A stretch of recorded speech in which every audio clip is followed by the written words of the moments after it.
The young man, hardly more than a boy, who fired the shot, had looked at him with an air not of anger but of concentration, as if he were surveying a road, or feeding a length of wood into a saw.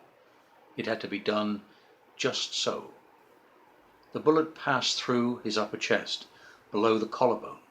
The pain was not what he might have feared.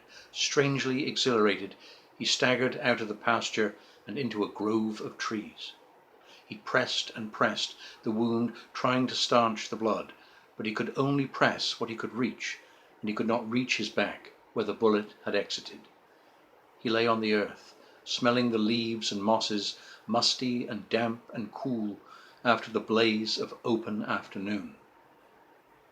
How good the earth smelled, as it had when he was a boy, hiding from his father, who was intent of strapping him for doing his chores late one time too many.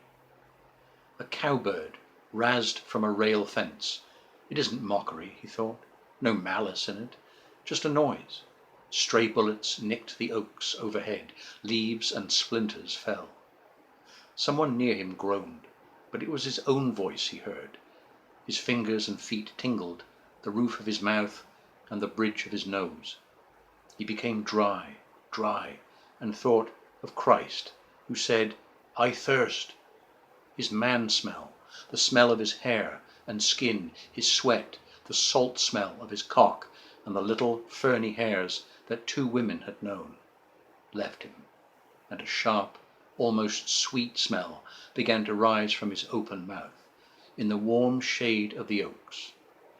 A streak of sun climbed the rough trunk of a tree, but he did not see it with his open eye.